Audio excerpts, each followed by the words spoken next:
नमस्ते बच्चों। आज जो है हम पढ़ेंगे परिसर अध्ययन भाग 2। तो हम लोग परिसर में पढ़ते हैं परिसर अध्ययन भाग 1 और परिसर अध्ययन भाग 2। तो परिसर अध्ययन भाग 2 में हम छत्रपति शिवाजी महाराज के बारे में, उनके बचपन से लेकर के जो है उनके अंत तक के बारे में हम जानेंगे, उनके कार्यों के लिए, और हम आज उनको क्यों याद करते हैं, क्यों पढ़ते हैं, हम उन्हें जानेंगे। बराबर। तो ये शिवाजी महाराज कौन थे, तो आप ये देख सकते हैं कि ये जो है हमारे महाराष्ट्र राज्य के महाराज थे शिवाजी महाराज, और उनके मावले सैनिक साथी हैं जिन्होंने स्वराज्य की स्थापना में काफ़ी योगदान दिया, बहुत महत्वपूर्ण भूमिका निभाई, जिसकी वजह से महाराष्ट्र स्वराज्य की स्थापना हो सकी। ओके, तो इसमें हम पढ़ेंगे, पहला पार्ट है कि जो है शिवाजी महाराज से संबंधित देखेंगे। शिवाजी महाराज जन्म के पूर्व का महाराष्ट्र। तो शिवाजी महाराज कौन थे हमने आपको बताया, और जब शिवाजी महाराष्ट्र या पैदा नहीं हुए थे, उनके पहले महाराष्ट्र कैसा था उसके बारे में। तो शिवाजी महाराज के बारे में अपने जो है भारत देश के, जब हमारा देश आज़ाद हुआ, आप लोग 15 अगस्त को स्वतंत्रता दिवस मनाया जाता है अपने देश में। तो 15 अगस्त 1947 को जब देश आज़ाद हुआ, उसके बाद हमारे देश के जो प्रधानमंत्री बने थे पंडित जवाहरलाल नेहरू, उन्होंने शिवाजी महाराज के बारे में बहुत अच्छे विचार प्रकट किए थे, वो हम आपको यहाँ बताते हैं। इसके बाद हम फिर शिवाजी महाराज के पार्ट पे आते हैं, और ठीक उसी ढंग से, जिस ढंग से आज हमारे देश के प्रधानमंत्री श्री नरेंद्र मोदी जी हैं, तो उस समय देश की आज़ादी के बाद वह हुआ करते थे। ओके, देखिए पंडित जवाहरलाल नेहरू जी ने क्या कहा है शिवाजी महाराज के बारे में, कि शिवाजी महाराज केवल महाराष्ट्र के ही नहीं, केवल महाराष्ट्र के ही नहीं बल्कि समस्त राष्ट्र के थे। राष्ट्र और महाराष्ट्र जो है हमारे राष्ट्र का एक भाग है, हमारे राष्ट्र के पश्चिम में। तो राष्ट्र यानी देश, और महाराष्ट्र यानी उसका एक भाग। बराबर। तो उस समय महापुरुष का मतलब होता है पुरुष जो अच्छे काम करते हैं, उन्हें महापुरुष की संज्ञा दी जाती है। तो शिवाजी महाराज ने महापुरुषों से की शिक्षा से प्रेरणा ली थी। शिवाजी महाराज के पहले जो देश में राष्ट्र के अच्छे लोगों थे, उनके कार्यों से, उनके विचारों से शिवाजी महाराज ने कुछ सीख ली थी, उससे काफ़ी प्रेरणा ली थी। व्यक्तिगत महत्वाकांक्षा से स्वयं के लिए राज्य की स्थापना करना। तो शिवाजी महाराज ने जो राज्य स्थापित किया था, व्यक्तिगत माने खुद की, अपनी इच्छा के लिए, खुद को बड़ा बनाने के लिए ऐसा राज्य की स्थापना नहीं किए थे, ऐसी उनकी इच्छा नहीं थी। यह कहा है पंडित जवाहरलाल नेहरू जी ने। साथ में उन्होंने बताया है कि शिवाजी महाराज जब हुए तो उस समय शासन व्यवस्था कैसी थी, है ना। महाराष्ट्र की शासन व्यवस्था कैसी थी, यानी राजा कैसे थे, और राजा प्रजा के प्रति कैसा व्यवहार करती थी। क्या उस समय महाराष्ट्र में प्रजा यानी सामान्य जनता जो राजा थे उनसे खुश थी, या उनके कार्य ऐसे थे जिससे प्रजा को सुखी संपन्नता मिले। इन बातों का उन्होंने अध्ययन किया, यानी समझा, और इसका परिणाम ये निकला कि शिवाजी महाराज ने अपने अनुभव से, अपने ज्ञान से यह जान लिया कि इस नीति को, प्रजा को खुश करने के लिए नीति को बदलना होगा। और इसलिए उन्होंने अपनी विशिष्ट नीति बनाई, अपना एक अच्छा योजना बनाया और शासन व्यवस्था निश्चित किया कि किस ढंग से, किन नीतियों से, किन नियमों से जो है महाराष्ट्र की प्रजा को खुशहाल किया जा सकता है। शिवाजी महाराज स्वयं खुद तो धर्मनिष्ठ हिंदू थे और धर्म के प्रति उनका काफ़ी सम्मान था, वो धर्म को काफ़ी मानते थे। लेकिन शिवाजी महाराज भले ही हिंदू थे और हिंदू धर्म का पालन करते थे, लेकिन उस समय और भी जो दूसरे अन्य धर्म थे, जैसे मुस्लिम धर्म, इस्लाम, जैन धर्म, बौद्ध धर्म और भी जो धर्म थे, उनके प्रति उनकी भावना उदार थी। उदार का मतलब होता है काफ़ी सामान्य व्यवहार था। जैसे अपने धर्म के प्रति वैसे ही दूसरे धर्म के, यानी दूसरे धर्मों के प्रति उनके मन में आदर भाव था, सम्मान था। उनको लगता था जैसे हम अपने धर्म के लिए धर्मनिष्ठ हैं, वैसे दूसरे भी अपने धर्मनिष्ठ हैं। इसीलिए कभी भी शिवाजी महाराज ने दूसरे धर्म के लोगों के प्रति किसी भी प्रकार की क्रूरता या निर्दयता नहीं दिखाई, जिससे दूसरे धर्म के लोगों को किसी भी प्रकार का कष्ट हो या दुख पहुँचे। अन्य धर्मावलंबियों से मतलब है कि अन्य धर्म को मानने वाले लोग। जैसे शिवाजी महाराज क्या थे, हिंदू थे, तो जो लोग हिंदू नहीं थे उन्हें क्या बोलेंगे, अन्य धर्मावलंबी, यानी अन्य धर्म को मानने वाले। उन लोगों की जो पूजा स्थान था, पूजा स्थान किसको बोलते हैं, हम लोग मंदिर जाते हैं तो हिंदू धर्म के लोगों का पूजा स्थान जो है वह मंदिर है, मुस्लिम धर्म के लोगों के पूजा स्थान जो है मस्जिद है, जैन धर्म के लोगों का पूजा स्थान देरासर है, इसी ढंग से बौद्ध धर्म का जो है विहार है। हर धर्म के अपने अलग अलग पूजा स्थल होते हैं। तो शिवाजी महाराज ने हमेशा अपने धर्म के मंदिरों को बनाने के लिए जो उन्होंने धन दिया, इसी ढंग से दूसरे भी धर्म के पूजा स्थलों को जो है मस्जिद, देरासर, गिरजाघर जो भी थे, उनके लिए भी उन्होंने धन दिया कि उनकी भी जो है मरम्मत किया जाए और उनकी भी अच्छी तरह से देखभाल की जाए और भी सही से। शिवाजी महाराज एक महान सेनानी थे, बहुत बड़े सेनानी थे। उन्होंने सेना का नेतृत्व करते थे, सेना के लिए अच्छी नीतियां बनाते थे, सेना के साथ उनका अच्छा सामंजस्य था।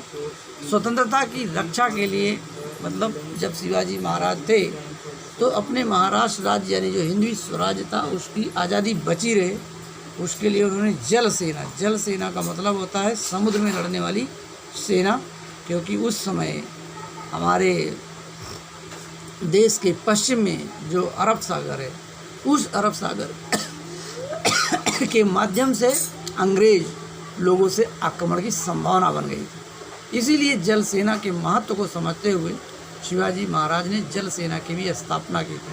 थल सेना तो थी, लेकिन जल सेना की भी आवश्यकता महसूस की गई। अंग्रेज और डच लोगों के आक्रमण से रक्षा करने के लिए उन्होंने शक्तिशाली नौसेना का निर्माण किया और यह शक्तिशाली नौसेना शायद अपने देश की पहली नौसेना थी, यानी पानी में लड़ने वाली सेना बनाई गई और इसका उन्होंने निर्माण किया। उन्होंने काफ़ी दूरदृष्टि यानी आगे के भविष्य के बारे में सोच करके उन्होंने इसका निर्णय लिया था।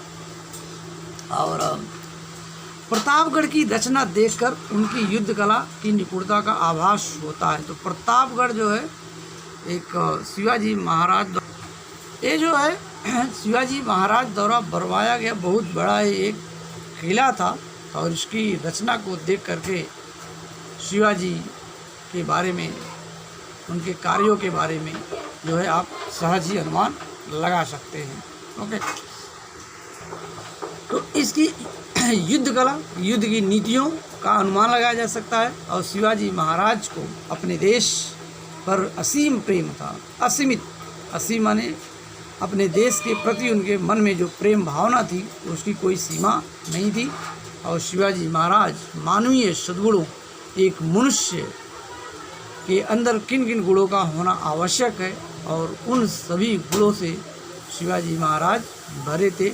और इस तरीके से शिवाजी महाराज जो थे एक साक्षात प्रतिमूर्ति थे, नहीं देवता की तरह थे। तो किसने अपने विचार प्रकट किया है, तो भारत के प्रथम प्रधानमंत्री पंडित जवाहरलाल नेहरू जी ने ये जो है आज़ादी के बाद शिवाजी महाराज के बारे में उन्होंने यह बताया है कि हमारे शिवाजी महाराज कैसे थे और कौन थे। यहाँ देखिए, ये भी शिवाजी महाराज की एक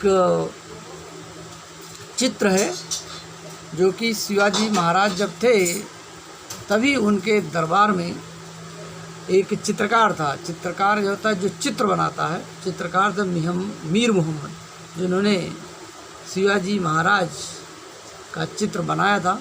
और इस समय यह जो ओरिजिनल है तो पेरिस के संग्रहालय में, संग्रहालय मतलब म्यूजियम होता है, जो पुरानी चीज़ों को क्या किया जाता है, रखा जाता है। यहाँ पे आप लेके ओके। अभी देखिए, हम शिवाजी महाराज जन्म के पूर्व महाराष्ट्र, तो आप समझ लिए शिवाजी महाराज जो है, तो आपने देख लिया शिवाजी महाराज हमारे कैसे थे। अब आप शिवाजी महाराज की हम जयंती मनाते हैं। ये बहुत ही महान पुरुष थे, हम हर महान व्यक्ति की जयंती मनाते हैं। जयंती यानी उनके जन्मदिन को मनाते हैं। तो शिवाजी महाराज की जयंती हम साल में 2 बार मनाते हैं। एक तो शिवाजी, हमारे पास जो कैलेंडर होता है 2 तरह से होता है, 2 क्या उससे भी ज़्यादा तरह का होता है। एक ग्रेगोरियन कैलेंडर, कैलेंडर यानी दिनदर्शी का, जिसमें आप दिन देखते हैं। तो ग्रेगोरियन कैलेंडर जो है अंग्रेजी का है, जिससे अंग्रेजी महीना है जनवरी, फरवरी, मार्च, अप्रैल, मई, जून, ऐसा। तो उस ग्रेगोरियन कैलेंडर के हिसाब से शिवाजी महाराज का जन्म 19 फरवरी 1630 को हुआ था। इसीलिए हम हर साल 19 फरवरी को शिवाजी महाराज की जयंती मनाते हैं। इसके अलावा एक जो मराठी कैलेंडर होता है, जिसमें मराठी कैलेंडर का महीना होता है चैत्र, वैशाख, ज्येष्ठ, आषाढ़, श्रावण, भाद्रपद, अश्विन। उसी तरीके से मराठी कैलेंडर का जो अंतिम महीना होता है उसे हम फाल्गुन बोलते हैं। तो फाल्गुन महीने की तृतीया, जो पहला दिन चंद्रमा के बाद प्रथम, द्वितीय, तृतीय ऐसा होता है, तो तृतीया के दिन हुआ था। इसीलिए फाल्गुन महीने की तृतीया को भी शिवाजी महाराज का जन्म मनाया जाता है। तो कुछ लोग जो है मराठी कैलेंडर या मराठी दिनदर्शिका के अनुसार शिवाजी महाराज की जयंती मनाते हैं फाल्गुन महीने की तृतीया के दिन, और कुछ लोग क्या करते हैं अंग्रेजी कैलेंडर, ग्रेगोरियन कैलेंडर, जनवरी फरवरी के हिसाब से 19 फरवरी के दिन शिवाजी महाराज के जन्मदिन को बड़ी धूमधाम से और काफ़ी सम्मान के साथ मनाया जाता है। तो शिवाजी महाराज की प्रतिमा, जहाँ भी मूर्ति उनकी होती है, लोग उनकी शिवाजी महाराज की मूर्ति रखते हैं और उस मूर्ति पर पुष्पहार, पुष्पहार का मतलब होता है फूलों की माला चढ़ाई जाती है, अर्पित करते हैं। और साथ में हम बड़ी प्रसन्नता के साथ शिवाजी महाराज की जय बोलते हैं, उनका जय जयकार करते हैं। तो आखिर ऐसी क्या बात थी शिवाजी महाराज के बारे में, और शिवाजी महाराज ने लोगों के बारे में क्या क्या किया, आखिर कैसे उन्होंने लोगों को जो है सुखी बनाया, उसके लिए शिवाजी महाराज ने क्या क्या कष्ट सहे, ऐसा हम जो है शिवाजी महाराज के बारे में पूरी पुस्तक में उनके हम धीरे धीरे पढ़ेंगे, तो उनके बारे में हम जानेंगे। तो है अभी जो पहला पार्ट है वो शिवाजी महाराज के जन्म के पूर्व का महाराष्ट्र, यानी जब शिवाजी महाराज का जन्म नहीं हुआ था उसके पहले जो है महाराष्ट्र कैसा था। ओके, तो पहले हम देखेंगे महाराष्ट्र, इसके बाद हम फिर जो है शिवाजी महाराज के बारे में आगे बढ़ेंगे। ये है हमारा देश भारत, और इस पूरे हम भारत को ध्यान रखेंगे। ये पूरा हमारा देश है जिसे हम राष्ट्र भी बोलते हैं, और ये चित्र देश से संबंधित फसलों का है, लेकिन हम सिर्फ यहाँ देश बताना चाहते हैं। इसके बाद अब इस देश में हमारा महाराष्ट्र कहाँ है, ये वाला इलाका यहाँ से लेकर के यहाँ तक महाराष्ट्र है। अब इसे हम बड़ा में देखेंगे हमारा महाराष्ट्र कैसा दिखता है, बराबर। ये जो है पूरा आप देख पा रहे हैं कि क्या है, महाराष्ट्र है, बराबर। यहाँ साफ साफ इसे लिखा गया है कि महाराष्ट्र राज्य, बराबर। तो हमारा महाराष्ट्र राज्य, ये पूरा का पूरा जो काली लाइन गहरी है मोटी मोटी, ये पूरा महाराष्ट्र है। तो इस समय महाराष्ट्र के अगल बगल और भी राज्य हैं, तो हमारा उसको पढ़ाने का उद्देश्य नहीं, लेकिन बाद में आएगा। तो एक गुजरात है, महाराष्ट्र के ऊपर जो होता है ठीक उत्तर होता है, नीचे ठीक दक्षिण होता है, और पूर्व में छत्तीसगढ़ है और पश्चिम में ये अरब सागर है। तो गुजरात भी अभी आएगा, तो इसलिए ध्यान में रखिए कि महाराष्ट्र के उत्तर और पश्चिम में गुजरात राज्य है और महाराष्ट्र के दक्षिण में कर्नाटक का भाग है, इसकी भी जानकारी आएगी अभी। और साथ में अहमदनगर, ये देखिए अहमदनगर, और इसका भी अभी नाम आएगा, इसके बारे में भी हम चर्चा करेंगे। तो पहले हमें ध्यान में रखिए कि हमारा इस समय महाराष्ट्र है। उस समय शिवाजी महाराज के टाइम पर भी थोड़ा बहुत आगे पीछे हो सकता है, लेकिन ध्यान में रखना है कि हमारा महाराष्ट्र राज्य है और उसके हमारे पड़ोसी राज्य है। तो ऊपर की ओर, महाराष्ट्र के ऊपर की ओर उत्तर होता है और नीचे की ओर दक्षिण होता है, इसका भी ध्यान रखेंगे, इसकी भी बात आएगी। शिवाजी महाराज का जो कालखंड था वह क्या था? मध्य युग का कालखंड था। तो मध्य युग क्या होता है ये ध्यान में रखना है। अभी कालखंड का मतलब होता है समय, है ना? कालखंड का मतलब होता है समय। ये देखेंगे कि कालखंड जो होता है प्राचीन युग, प्राचीन माने बहुत पुराना युग, जब हमारे देश में हिंदू राजा हुआ करते थे, जब राजा महाराजा लोग रहते थे, उस युग को क्या बोला गया? प्राचीन युग का कालखंड। कालखंड माने समय। उसके बाद जब हमारे देश में मुस्लिम शासक हुए, उस समय लगभग 1000 के बाद, तो उसे मध्य युग बोला गया। और जब हमारे देश में अंग्रेज आ गए और हमारे देश में राजा अंग्रेज बन गए, तो उसको हम क्या बोला गया? आधुनिक युग बोला गया। इस प्राचीन युग, मध्य युग और आधुनिक युग, तो जब शिवाजी महाराज का जन्म हुआ, उस समय हमारे देश में जो था मुस्लिम लोगों का राज्य था, मुस्लिम शासक थे, इसलिए शिवाजी महाराज का जो जन्म हुआ वो हुआ मध्य युग। तो शिवाजी महाराज का जो कालखंड था वो मध्य युग का कालखंड था, बराबर। अब उस समय शिवाजी महाराज का जन्म होने के पहले भी कुछ लोग थे राजा, ऐसा नहीं कि चाहे वह मुस्लिम हो या हिंदू हो, सबके सब राजा अन्यायी थे, ऐसा नहीं है। तो अभी हमने आपको महाराष्ट्र दिखाया मानचित्र। तो महाराष्ट्र के उत्तर में, उत्तर यानी ऊपर की ओर जो है, आज जहाँ पे दिल्ली है, भारत की राजधानी, अपने देश की राजधानी है, उस दिल्ली में उस समय मुगल वंश का जो शासक थे सम्राट अकबर, वह काफ़ी अच्छे राजा थे। उन्होंने प्रजा का काफ़ी अच्छा ख्याल किया, है ना? इसीलिए लोग उनको भी काफ़ी सम्मान देते हैं। उन्होंने प्रजा के हित में काफ़ी अच्छा काम किया, उनके भलाई के काम किया। और ठीक उसी ढंग से महाराष्ट्र के दक्षिण में नीचे, यानी अभी जो मैंने बताया कि कर्नाटक में, महाराष्ट्र के कर्नाटक में भी इसी ढंग के काफ़ी पहले एक राजा हुए थे जिनका नाम था कृष्णदेव राय। तो कृष्णदेव राय जो थे वह विजयनगर के थे। कर्नाटक में उस समय शहर हुआ करता था और अभी भी है। तो उसी विजयनगर के सम्राट थे महाराज कृष्णदेव राय, और महाराष्ट्र के उत्तर में थे मुगल सम्राट अकबर। इन लोगों ने प्रजा के हित के लिए काफ़ी अच्छा काम किया, जिसके लिए उन्हें प्रजा के बीच में और आज भी इन लोगों को काफ़ी सम्मान मिला, इनको काफ़ी गौरव मिला, काफ़ी सम्मान के साथ नाम लिया जाता है। और शिवाजी महाराज जब हुए तो उन्होंने भी प्रजा के हित के लिए ऐसे ऐसे काम किए, जिसके लिए आज भी लोग शिवाजी महाराज का नाम काफ़ी गौरव और सम्मान के साथ लेते हैं, बराबर। इस तरीके से और भी जो चीज़ों में बदलाव हुआ, वो क्या बदलाव हुआ ये देखने की बात है। तो शिवाजी महाराज के जन्म के समय और भी जो था वह महाराष्ट्र लगभग क्या था, वह 2 भागों में बटा था। तो और वहाँ पर अपना खुद का स्वराज्य नहीं था। स्वराज्य का अर्थ क्या होता है? स्वराज्य का अर्थ होता है, स्व मीन्स खुद, राज्य माने खुद का राज्य।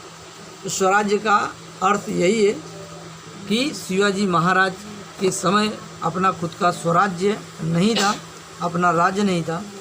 और इस तरीके से जब शिवाजी महाराज का जन्म हुआ उस समय भी, और उससे लगभग 400 साल पहले, यानी शिवाजी महाराज का जन्म हुआ था 1630 में, तो आप समझ सकते हैं कि 1200 साल जब ईस्वी चल रही होगी 1200, उस समय तक भी महाराष्ट्र में कोई स्वराज्य नहीं था। महाराष्ट्र में राजा तो थे लेकिन वह महाराष्ट्र के नहीं थे। उनका खुद का जो महाराष्ट्र पे शासन कर रहे थे वे लोग महाराष्ट्र के नहीं थे। इसी तरह से हम कह सकते हैं कि महाराष्ट्र पर खुद का अपना राज्य नहीं था। जब शिवाजी महाराज हुए तो उस समय पूरे महाराष्ट्र को दो लोगों ने बांट रखा था। अहमदनगर के सुल्तान निजाम शाह ने और बीजापुर के सुल्तान आदिल शाह ने।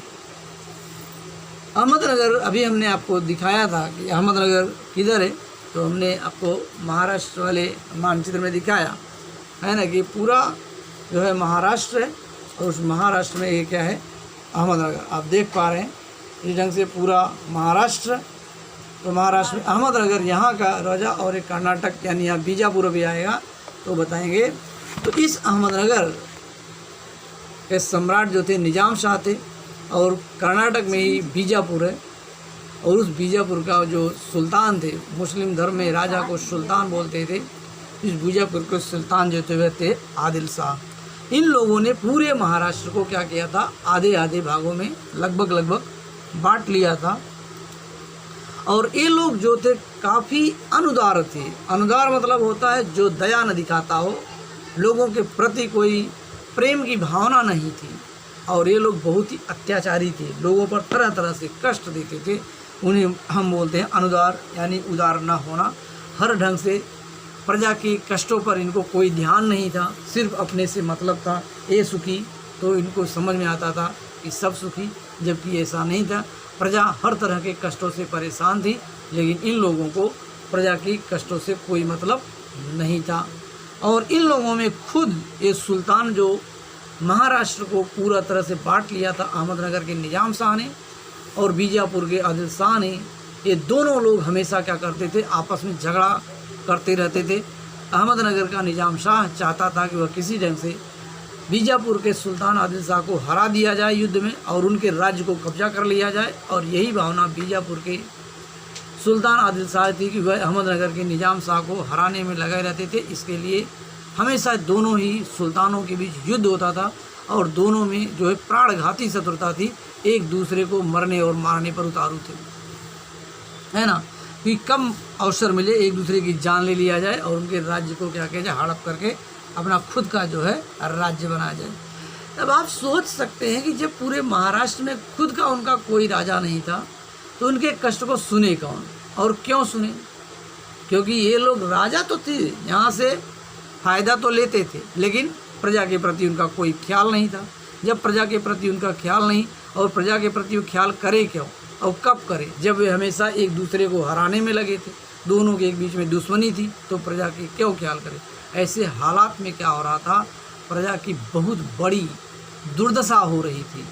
तो प्रजा की क्या हो रही थी, बहुत बड़ी दुर्दशा हो रही थी। और दुर्दशा उनके ठीक से न तो फसलें पैदा की जा सकती थी और न ही उनकी और ज़रूरत की आवश्यकता की और चीज़ें भी उनको नहीं मिल पा रही थी। हालत इतने खराब हो गए थे कि अकाल का मतलब होता है सूखा पड़ जाए या बाढ़ आ जाए, कोई प्राकृतिक आपदा आ जाए तो उन्हें राज्य की तरफ से किसी भी प्रकार की सुविधा नहीं मिलती थी, है ना। क्योंकि राजा या सुल्तान जो थे अहमदनगर के निजाम शाह और बीजापुर के आदिल शाह, वे लोग जनता से अपना कर वसूलते थे, है ना। लेकिन जब प्रजा पर मुसीबत किसी तरह से अकाल या बाढ़ या कोई और प्राकृतिक आपदा आ जाए तो कोई उनकी मदद करने को तैयार नहीं था। इसी हालत हो गई थी, प्रजा को भरपेट यानी जनता जो सामान्य जनता थी उनको भरपेट जो है भोजन भी नहीं मिलता था और न ही उनके घर जो रहने के स्थान थे वो भी सुरक्षित नहीं थे। कभी भी उन पर एक दूसरे राज्य की यानी बीजापुर के आदिल शाह के इलाके में अहमदनगर के निजाम शाह के सैनिकों का आक्रमण हो सकता था या होता था और अहमदनगर के निजाम शाह के क्षेत्र में बीजापुर के आदिल शाह का आक्रमण हो जाता था।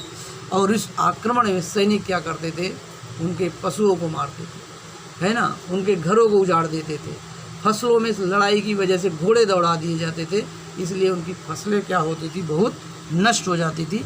इसलिए उनकी फसलों को भी नुकसान होता था और उनके जो है रहने के लिए ठीक से घरों की भी व्यवस्था नहीं थी और ये भी दिक्कतें हुआ करती थी। और क्या दिक्कतें हुआ करती थी और जो थी उनके उत्सव और पूजा, वे लोग यहाँ तक हालत बुरी थी कि वे किसी भी प्रकार का उत्सव ठीक से नहीं मना सकते थे। उत्सव क्या होता है? उत्सव जैसे दशहरा मनाया जाता है, दशहरा में लोग पूजा करते हैं। इसके बाद दिवाली के उत्सव को नहीं मना सकते थे। गणपति भगवान की पूजा आजकल जैसे आप देखते हैं गणेशोत्सव होता है, गणेशोत्सव ठीक से नहीं मनाया जा सकता था। होली नहीं मनाई जा सकती थी। गोविंदा आला जो होता है वो नहीं ठीक से मनाया जा सकता था। और महाराष्ट्र का एक पशुओं के प्रति, बैल के प्रति जो है धन्यवाद देने की जो परिस्थिति है, जिसे बैल पोला कहते हैं, उसकी भी उत्सव ठीक से ये लोग मना नहीं सकते थे, क्योंकि हमेशा इन लोगों के आक्रमण हुआ करते थे।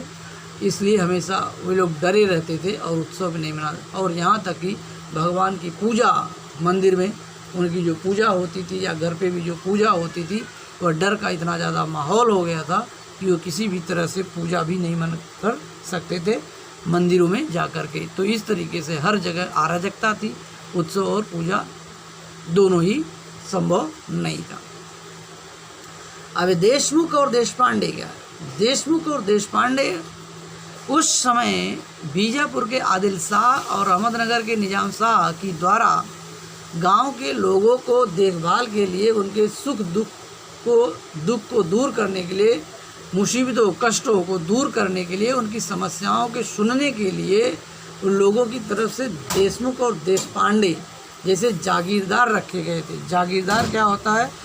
उनको सुल्तान की तरफ से कुछ इलाका दिया जाता था, कुछ एरिया दिया जाता था कि आप इतनी दूर की देखभाल करेंगे, है ना। तो ये लोग हुआ करते थे देशमुख और देशपांडे, लेकिन इन लोगों को केवल अपने पद से प्रेम था कि हमको देशमुख का पद मिला हुआ है या हमको देशपांडे का पद मिला हुआ है, और प्रजा की ओर इनकी कोई ध्यान नहीं था। और ये लोग खुद अपने पदों के बचाने के व्यवस्था में हमेशा लगे रहते थे कि हमारा पद कैसे बचा रहे, हमारी जागीरदारी कैसे बची रही। बाकी इन लोगों की ओर जनता की कोई ध्यान नहीं, जनता के कष्टों से इनसे कोई मतलब नहीं था, और जनता के किसी भी तरह के दुख को दूर करने में इन लोगों का कोई भी प्रकार का सहयोग नहीं होता था। और ये लोग खुद भी अपनी जागीरदारी के लिए लड़ा करते थे। जिस ढंग से सुल्तान अपने राज्य के लिए लड़ा करता था, उसी ढंग से देशमुख और देशपांडे खुद ये लोग अपनी जागीरदारी के लिए लड़ा करते थे। इस तरीके से जब जो अधिकारी नियुक्त किया वही नहीं देखभाल करेगा, उनकी मदद नहीं करेगा, तो आप समझ सकते हैं कि जनता यानी सामान्य नागरिकों की कितनी बड़ी दुर्दशा हो सकती थी। इस तरीके से हर जगह क्या थी, प्रजा एकदम परेशान थी, त्राही त्राही कर रही थी, क्योंकि उनकी सुनने वाला कोई नहीं था। ऐसे में जब शिवाजी महाराज का जन्म हुआ और उन्होंने ये सब बातें देखा, क्योंकि शिवाजी महाराज खुद एक जागीरदार के बेटे थे, और जागीरदार के बेटे होने के नाते वह अपने क्षेत्र में आया जाया करते थे, और वह लोगों की दुर्दशा को काफ़ी नज़दीक से देखा और उनको काफ़ी अच्छे से महसूस किया। और उन्होंने लगा कि ये शासन व्यवस्था जो चल रही है महाराष्ट्र में वह ठीक नहीं है। यदि प्रजा या जनता की भलाई करनी है तो निश्चित रूप से कुछ अलग करना पड़ेगा। और इसी अलग करने की सोच ने जो है शिवाजी महाराज को हिंदवी स्वराज्य की स्थापना करने का निर्णय दिया। शिवाजी महाराज ने हिंदवी स्वराज्य की स्थापना की। ये पवित्र कार्य उन्होंने अपने हाथ में लिया। तो हिंदवी स्वराज्य मतलब जो होता है हिंदुस्तान का स्वराज्य, उसमें हर इस राज्य में, इस स्वर राज्य में, खुद के राज्य में रहने वाला हर व्यक्ति वह हिंदवी है, और यह उनका हिंदवी स्वराज्य है। शिवाजी महाराज को तो जाहिर सी बात है कि हिंदवी स्वराज्य निर्णय लेना, पवित्र कार्य जो था निर्णय लेना तो काफ़ी आसान था, लेकिन हिंदवी स्वराज्य की स्थापना करना इतना आसान नहीं था। उसकी वजह थी कि शिवाजी महाराज जब थे तब उनके शिवाजी महाराज यानी महाराष्ट्र में थे, और उनको महाराष्ट्र में अपना हिंदवी स्वराज्य स्थापित करना था। तो महाराष्ट्र के उत्तर में उस समय का मुग़ल जो शासक था, मुग़ल सम्राट हुआ था औरंगजेब, वो काफ़ी कट्टर थे, खुद महाराष्ट्र में बीजापुर के आदिल शाह और अहमदनगर के निजाम शाह ने कब्जा कर रखा था। उसके अलावा जंजीरा के पुर्तगाली, सिद्दी, ये लोग भी थे। चारों ओर, महाराष्ट्र के चारों ओर, अभी हमने आपको दिखाया पूरब पश्चिम, पूरब में छत्तीसगढ़, पश्चिम में अरब सागर है, जो वहाँ पर मैंने पहले बोला अंग्रेज़ों से आक्रमण होने की संभावना बनी थी और डच से बनी थी, जिसके चलते शिवाजी महाराज ने देश की शायद संभवतः पहली जल सेना की स्थापना की।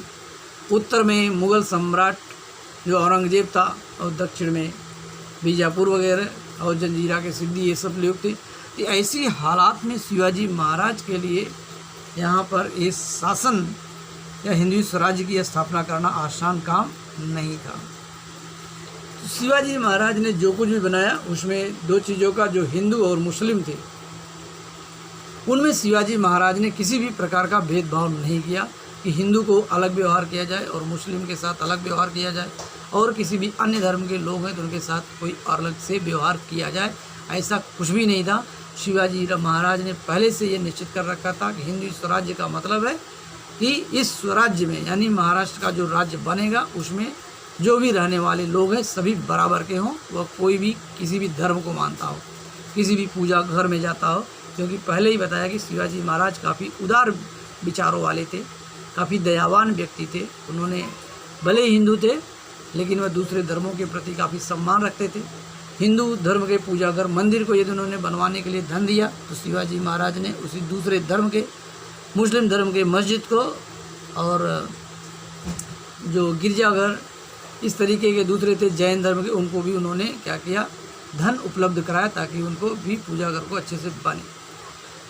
इसके अलावा शिवाजी महाराज ने और क्या किया, और अच्छे लोगों में जो साधु और संत थे, ये साधु और संत, शिवाजी महाराज ने साधु और संतों का काफ़ी सम्मान करते थे। उसकी वजह थी कि साधु और संत जो थे एक जगह से दूसरी जगह घूमा फिरा करते थे, और एक जगह से दूसरी जगह घूमने फिरने से क्या होता था, उन्हें हर जगह का अनुभव था कि कहाँ पर कैसे लोग हैं और कौन अच्छे लोग हैं, और इस अनुभव का शिवाजी महाराज ने काफ़ी फ़ायदा उठाया, उनसे काफ़ी प्रेरणा लिया और उनसे काफ़ी सीख लिया, उनकी बातों को माना, और इस ढंग से शिवाजी महाराज ने हिंदू स्वराज्य की स्थापना में उनके योगदान को भी काफ़ी महत्वपूर्ण स्थान दिया। और शिवाजी महाराज के जन्म के पहले जो 300-400 वर्ष का समय था, उसमें महाराष्ट्र में काफ़ी साधु हुए, संत हुए, और जब प्रजा की कोई सुनने वाला नहीं था, कोई उनकी देखभाल करने वाला नहीं था, तो शिवाजी महाराज के पहले इन संतों ने जो भी देखा था वह सब शिवाजी महाराज के साथ उन्होंने बताया, और साथ में लोगों में सांत्वना दी कि आप जरूर, देर हो सकती है लेकिन अंधेर नहीं हो सकती है, आप ईश्वर पर भरोसा रखिए, भगवान पर भरोसा रखिए, कोई न कोई ऐसा राज्य जरूर बनेगा या उसका राजा बनेगा जो प्रजा के दुखों को, प्रजा के कष्टों को दूर करेगा।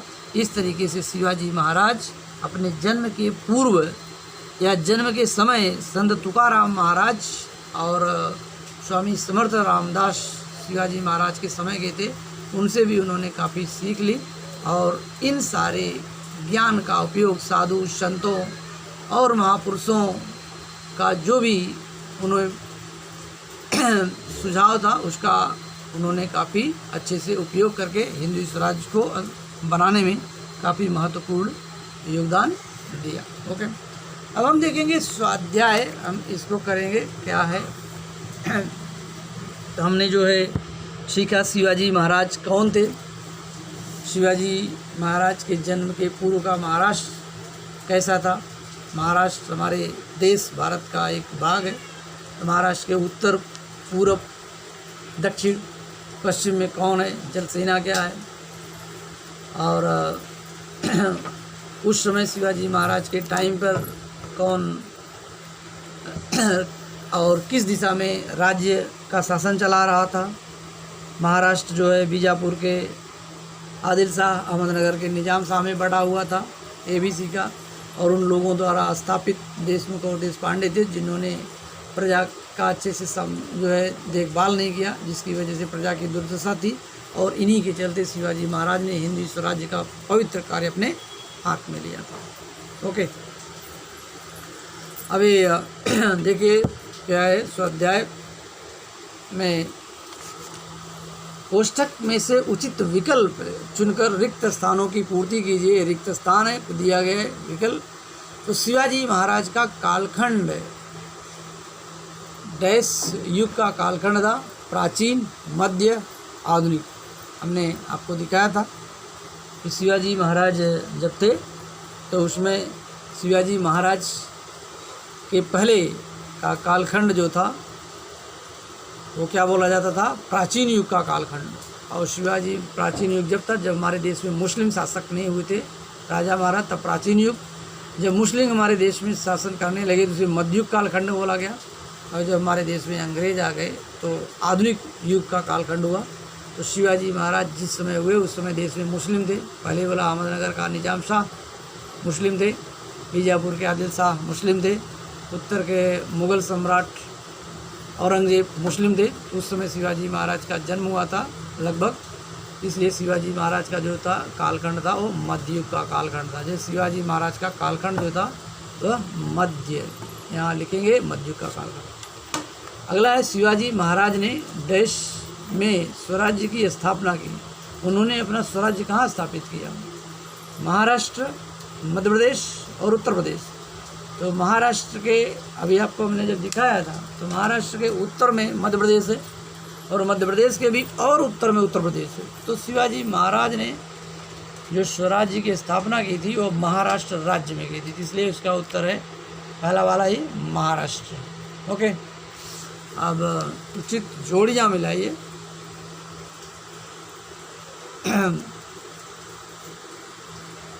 यहाँ देखिए उचित जोड़ियाँ, स्तंभ स्तंभ। तो विजयनगर का सम्राट, अहमदनगर का सुल्तान, बीजापुर का सुल्तान और मुग़ल सम्राट। ब में देखे निजाम शाह, आदिल शाह, कृष्णदेव राय और सम्राट अकबर। तो हमने आपको बताया कि विजयनगर का सम्राट, तो मैंने आपको शुरू में बताया था कि शिवाजी महाराज के पहले उत्तर में मुग़ल सम्राट अकबर का काफ़ी नाम था। उन्होंने प्रजा के लिए काफ़ी अच्छे काम किए थे, काफ़ी सम्मान और गौरव के साथ अकबर का नाम लिया जाता है। ठीक उसी ढंग से दक्षिण में विजयनगर में जो है महाराज कृष्णदेव राय काफ़ी अच्छा प्रजा हितैषी थे, प्रजा की भलाई के लिए काम किया, उनका नाम अच्छे से लिया जाता है। और ठीक उसी तरह से शिवाजी महाराज जब हुए और उन्होंने भी प्रजा के लिए जो कुछ भी किया उसके लिए शिवाजी महाराज का भी नाम सम्मान के साथ लिया जाता है और उनके गौरव गुणगान किया जाता है। इस तरीके से तो फिर विजयनगर का सम्राट जो है कृष्णदेव राय और मुग़ल सम्राट अकबर। और शिवाजी महाराज के समय जो थे शुरू में तो अहमदनगर का सुल्तान, हमने बोला अहमदनगर का सुल्तान और बीजापुर के सुल्तान दोनों ने क्या किया था, महाराष्ट्र को बांट लिया था। तो अहमदनगर का सुल्तान था निजाम शाह और बीजापुर के सुल्तान थे आदिल शाह, बराबर। इस ढंग से विजयनगर का सम्राट कृष्णदेव राय, अहमदनगर का सुल्तान निजाम शाह, बीजापुर का सुल्तान आदिल शाह और मुग़ल सम्राट अकबर। फिर प्रजाहित, प्रत्येक प्रश्न का उत्तर एक वाक्य में लिखिए। प्रजाहित में शासन करने वाले राजाओं के नाम लिखो। तो प्रजाहित में शासन करने वाले राजाओं के नाम मुग़ल सम्राट अकबर और विजयनगर के सम्राट कृष्णदेव राय। शिवाजी महाराज ने कौन सा कार्य अपने हाथों में लिया? शिवाजी महाराज ने हिंदवी स्वराज्य की स्थापना का पावन कार्य अपने हाथों में लिया। शिवाजी महाराज ने किसके साथ संघर्ष किया? तो शिवाजी महाराज ने अहमदनगर के शिवाजी महाराज ने विदेशी सत्ताओं जो महाराष्ट्र के नहीं थे उन सत्ताओं के साथ उन्होंने संघर्ष किया। भिन्न शब्द पहचानो, ये समूह है, इसमें जो अलग है उन्हें देखना है। स्वराज्य, पराधीनता, स्वतंत्रता। स्वराज्य का मतलब होता है अपना राज्य, खुद का राज्य यानी आज़ाद है आप। पराधीनता मतलब दूसरे की गुलामी करना, स्वतंत्रता माने आज़ादी। इस ढंग से स्वराज्य और स्वतंत्रता एक ही है, पराधीनता इसमें से अलग है, भिन्न है। जनता, प्रजा, राजा। जनता और प्रजा दोनों एक ही हैं। सामान्य लोगों को जनता भी बोला जाता है, प्रजा भी बोला जाता है, दोनों एक है। और राजा जो है शासन चलाता है, जो शासक होता है उसे राजा बोलते हैं। तो इसमें जनता, प्रजा और राजा में राजा जो है भिन्न शब्द है। स्वशासन, परतंत्र, मुक्ति, आज़ादी, इसमें जो है स्वशासन खुद का शासन, परतंत्र यानी गुलामी, मुक्ति यानी आज़ादी, आज़ादी यानी आज़ादी, इसमें जो है परतंत्र जो है अलग शब्द है। इस ढंग से आप जब भी मौका मिले, अभी तो फ़िलहाल ऐसा संभव नहीं, आप शिवाजी महाराज की जयंती मनाइए, और कोई भी स्कूल वगैरह में प्रोग्राम होते हैं तो शिवाजी महाराज से संबंधित आप गीत गा सकते हैं और उनके बारे में अच्छे वाक्य लिख सकते हैं। और इस ढंग से शिवाजी महाराज या उनके समय में जो युद्ध हुआ करते थे किस तरीके से, ये क्या है, उनका एक चित्र है। ओके, तो इस ढंग से आप इसे पढ़ेंगे, फिर बाद में इस पर आप कुछ वाक्य लिखेंगे। ओके, धन्यवाद।